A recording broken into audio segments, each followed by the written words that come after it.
The fluorescent lights hummed overhead as Marcus wiped blood from his knuckles, watching it swirl pink in the mop bucket. He'd scraped them raw on the broken elevator door again. But there wasn't time to care about pain when rent was due in 3 days, and his daughter's medicine cost more than most people's car payments. 3 a.m. in the Pinnacle Financial Building, and Marcus Chun was the only soul awake in 30 floors of corporate dreams and broken promises. His janitorial cart squeaked down the marble hallway, each wheel rotation counting down the hours until his next shift at the warehouse, then his afternoon job delivering food. Sleep was a luxury he couldn't afford, not when Emma's rare blood disorder demanded treatments that insurance called experimental and banks called impossible. The elevator lurched to the 28th floor, and something felt wrong immediately. The executive suite's mahogany doors stood wide open, spilling golden light across Persian rugs that cost more than Marcus made in 6 months. Inside, paper scattered like fallen snow across the conference table. And there she was, Diana Whitmore, CEO of Pinnacle Financial, slumped over her laptop with tears streaming down her face. The woman who commanded boardrooms and crushed competitors was sobbing into her hands, surrounded by documents stamped with red ink that could only mean one thing. Before we continue, comment where you're watching from because this story gets more unbelievable with every word. Marcus stood frozen in the doorway, his Puerto Rican mother's voice echoing in his mind about respecting people's private moments. But something in Diana's shoulders, the way they shook with each breath, reminded him of Emma during her worst hospital nights. Against every instinct screaming to back away quietly, he knocked softly on the open door. "Mrs. Whitmore, are you okay?" Diana's head snapped up, mascara streaking her cheeks like war paint. For a heartbeat, Marcus saw past the executive facade to something raw and human underneath. Then the mask slammed back down, her spine straightening with practiced authority. "What are you doing here? It's 3 in the morning. "Working my shift, ma'am. I can come back later if you need privacy." Something in his voice, maybe the genuine concern that money couldn't buy, made Diana pause. She gestured weakly at the chaos surrounding her. Privacy for what? Watching 30 years of work disappear because I trusted the wrong people. Marcus had clean enough offices to recognize the aftermath of corporate warfare. Bankruptcy papers, foreclosure notices, legal documents thick as phone books. Pinnacle Financial was dying, and Diana Whitmore was holding vigil at its deathbed. "Permission to speak freely, ma'am." Diana almost smiled at his formal tone. "You're asking permission to speak to someone whose company is about to collapse? Go ahead, Marcus. At this point, what's the worst that could happen? In my experience, when you're at rock bottom, the only direction left is up. My grandmother used to say that storms don't last, but strong trees do. If you believe that real strength means helping others, even when you're struggling yourself, hit that subscribe button right now." Diana studied this man, who cleaned her toilets, and somehow knew exactly what to say. "Your grandmother sounds wise. Mine would have told me to cut my losses and run." She gestured at the papers. "Our CFO embezzled $12 million. Disappeared to the Cayman Islands 3 days ago. The board votes to dissolve the company Monday morning, unless I can replace the missing funds by then." Marcus set down his mop and stepped closer, ignoring every protocol about class boundaries and proper employee behavior. 12 million sound impossible, but impossible problems sometimes have simple solutions. "May I?" Diana nodded, watching in fascination as his janitor in worn coveralls began organizing her scattered documents with surgical precision. His movement spoke of intelligence hidden beneath surface judgments, hands that had learned to fix broken things through necessity rather than education. "Your pension fund," Marcus said, scanning a particular document. "It shows $43 million in assets, but the cash flow statements indicate only $28 million is currently invested. That $15 million gap is sitting in a safety deposit account because our previous advisor was overly cautious." Diana's eyes widened. "But pension funds are protected, regulated. I can't just—" "You can't withdraw it, but you can temporarily transfer it as collateral for a bridge loan. Buy yourself time to recover the stolen funds or find new investment. Marcus pulled out his phone, its cracked screen reflecting the ceiling lights. My cousin Rico works in federal banking regulations. Let me call him. It's 3 in the morning, Marcus. Rico works night shifts too. Different kind of desperation, same dedication. As Marcus dialed, Diana found herself studying this man she'd passed in hallways for 3 years without truly seeing. His uniform was meticulously cleaned despite 16-hour workdays.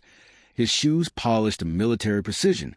Pride lived in small details when larger victories seemed impossible. Rico? It's Marcus. Yeah, I know what time it is.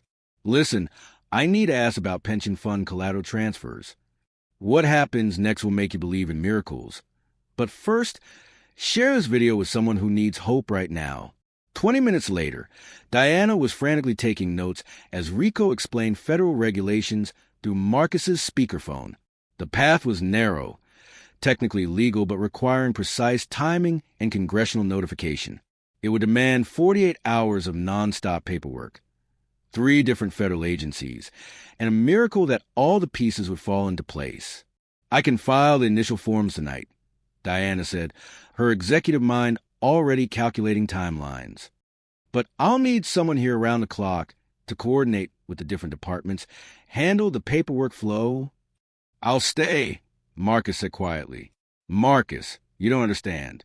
This means missing your other jobs, losing 2 days of pay, and there's no guarantee this works. Mrs. Whitmore, my daughter Emma has something called IDP. Her platelet count drops randomly, and when it does, she could bleed to death from a scraped knee. Every day, I watch her face decide whether she's going to live through the next 24 hours. His voice remained steady, but his hands trembled slightly. I know what it looks like when someone's fighting for their life. Your company isn't just numbers on paper. It's 500 families depending on their paychecks, pension funds, health insurance. Emma's treatment is covered under your employee health plan. Diana felt something crack inside her chest. You're risking everything to save a company that employs you as a janitor. I'm risking everything to save 500 families who don't even know they're in danger yet. The next 48 hours blurred into a caffeine-fueled marathon of federal forms, legal documentation, and phone calls across 6 time zones. Marcus proved to have an almost supernatural ability to navigate bureaucratic mazes, charming government clerks, and cutting through red tape with a combination of respect and desperate sincerity. Diana watched him work. This man who'd somehow memorized the social security numbers of every Pinnacle employee to expedite their paperwork. He'd called in favors from friends in city planning, banking, even his daughter's pediatric nurse who had a brother in the Treasury Department. How do you know all these people? Diana asked during their 3rd consecutive night in the office. When you work multiple jobs for years, you meet everyone who keeps society running. Rico in banking regulations, Maria who processes federal forms, Tommy who drives the courthouse shuttle. We're all just trying to take care of our families. By Saturday morning, Diana's manicured nails were chipped, her designer suit wrinkled beyond recognition. But the pension fund transfer had cleared, the bridge loan was approved, and Pinnacle Financial would survive to fight another day. Comment miracle. If you believe ordinary people could do extraordinary things when they choose love over fear. As the sun rose over the city, Diana found herself standing on the building's rooftop garden with Marcus, both of them exhausted but victorious. Somewhere 30 floors below, early morning traffic was beginning to hum with Monday morning possibilities. Marcus, I need to ask you something, and I want you to think carefully before you answer. Diana's voice carried a weight that made him turn to face her fully. What do you know about corporate finance? Nothing formal, ma'am. Just what I've picked up from listening, watching, learning. In the past 48 hours, you've demonstrated strategic thinking that most MBAs couldn't match. You've navigated federal regulations like someone with decades of experience. You've built a network of contacts that saved this company. She paused, watching his expression carefully. I'm offering you Rico Castellanos' position as Chief Financial Officer. Marcus laughed, but it wasn't humor. Mrs. Whitmore, I barely finished high school. I clean bathrooms for a living. You saved a multi-million-dollar company with a smartphone and a Rolodex of friends who trust you enough to do favors at 4 in the morning. Harvard Business School doesn't teach that kind of intelligence. But I don't have the credentials, the background. Marcus, what's Emma's platelet count supposed to be? The question seemed random until Marcus answered automatically. Between 150 and 400,000 per microliter. Emma's usually runs around 80,000, which is why we have to be so careful about bleeding. And the normal ratio for a company's liquid assets versus total capitalization? 15 to 20%, depending on industry volatility and growth projections. Marcus stopped, realizing what had just happened. You've been testing me. For 3 years, I've watched you organize supply closets with the efficiency of a logistics expert. I've seen you manage maintenance schedules that coordinate with dozens of different contractors. You've been running complex operations disguised as janitorial work. Before Marcus could respond, Diana's phone rang. Dr. Harrison from Children's Hospital. A call that made Marcus's blood turn to ice water. Mr. Chin, Emma's platelet count dropped to 30,000 this morning. We need to start emergency treatment immediately, but her insurance authorization expired yesterday. Without immediate approval, we'll have to wait until Monday for the insurance company to process. How much? Marcus interrupted, his voice barely a whisper. 47,000 for the immediate treatment. Potentially more if she needs extended care. Diana watched Marcus's face crumble as the weight of timing crashed down on him. He'd spent 48 hours saving her company while his daughter's life hung in the balance, and now bureaucratic timing threatened to destroy everything. Dr. Harrison, this is Diana Whitmore, CEO of Pinnacle Financial. Emma Chin is covered under our executive health plan effective immediately. Begin treatment now. Send all bills directly to me. Ma'am, I don't think you understand the costs involved. Doctor, what I understand is that Mr. Chin just saved 500 jobs in a $30 million company. The least I can do is save his daughter's life.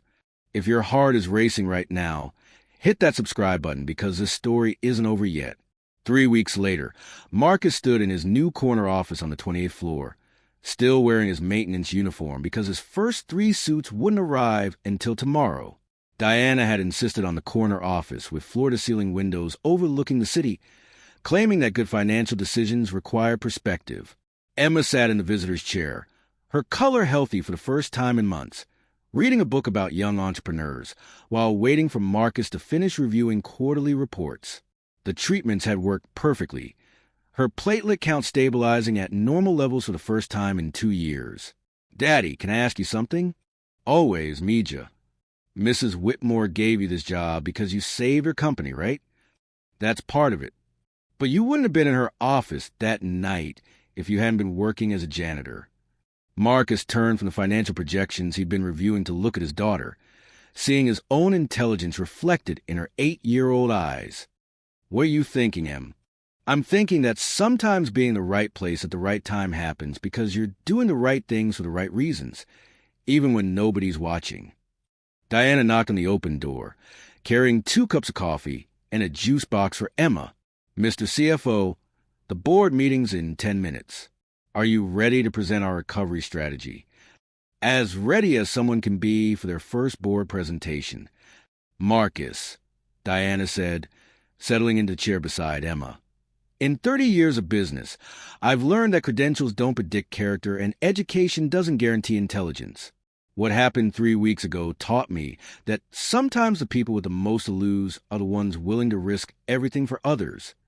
She handed him a manila folder containing documents that made Marcus's hands shake slightly. The board approved it unanimously this morning. Full scholarship to Northwestern's executive MBA program. Tuition paid by the company. Class is scheduled around your work duties. Emma jumped up to hug Marcus around the waist, her healthy energy a reminder of miracles that happened when people chose courage over comfort. There's one more thing, Diana continued, pulling out a framed photograph of the Pinnacle Financial building at sunrise. The board voted to establish the Marcus Chin Foundation, funded by the company's recovered assets from the embezzlement investigation. Its mission is to provide educational scholarships and medical assistance for children of working families. Marcus stared at the photograph, remembering that morning on the rooftop, when everything had seemed impossible. Mrs. Whitmore, this is too much. Marcus, you taught me that real wealth isn't measured in financial statements. It's measured in the number of people whose lives improve because of your actions. She smiled at Emma, who was studying the foundation documents with intense concentration. Your daughter's going to change the world someday.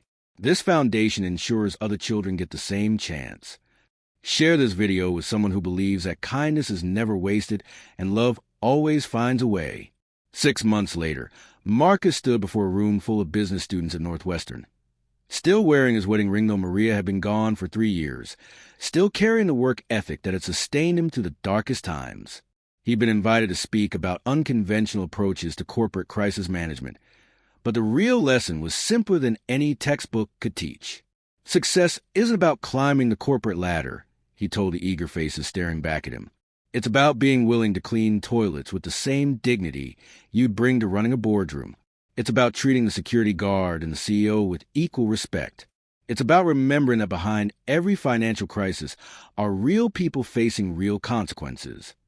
Emma sat in the front row, her notebook filled with ideas for her own future company, her health restored and her dreams unlimited. Beside her, Diana listened with the same attention she'd once reserved for billion-dollar mergers, having learned that the most important business lessons couldn't be found in quarterly reports. The night I met Mrs. Whitmore crying in her office, I had a choice, Marcus continued. I could have walked away, minded my own business, protected my job security. Instead, I chose to see her as a human being in pain, not as a boss whose problems weren't my responsibility. That choice didn't just save a company. It saved 500 families, provided medical care for my daughter, and created opportunities for hundreds of students through our foundation. But most importantly, it proved that ordinary people doing extraordinary kindness can change everything. In business school, they'll teach you about profit margins and market analytics. But the real secret to success is understanding that everyone you meet is fighting a battle you know nothing about, and the choice to help rather than judge can transform not just their life, but yours. My daughter Emma has taught me that courage isn't the absence of fear. It's doing the right thing when you're terrified of the consequences. And sometimes, when you're brave enough to risk everything for someone else, the universe conspires to give you more than you ever dreamed possible. Comment faith. If you believe that when we lift others up, we rise together. And hit subscribe if you want more stories that prove ordinary people can create extraordinary change. The applause was thunderous, but Marcus barely heard it. He was watching Emma scribble notes for her own future speech, Diana nodding approval at his words. And somewhere in the audience, Rico and Maria and Tommy and all the friends who'd helped save Pinnacle Financial, proof that the most powerful networks aren't built in boardrooms, but in the quiet moments when people choose to care for each other. Success, Marcus had learned, wasn't about reaching the top of someone else's ladder. It was about building your own ladder strong enough to help others climb alongside you, creating a foundation where everyone could rise together. And sometimes, when you're brave enough to clean up other people's messes with the same love you'd show your own family, the whole world becomes a little cleaner, a little brighter, a little more possible.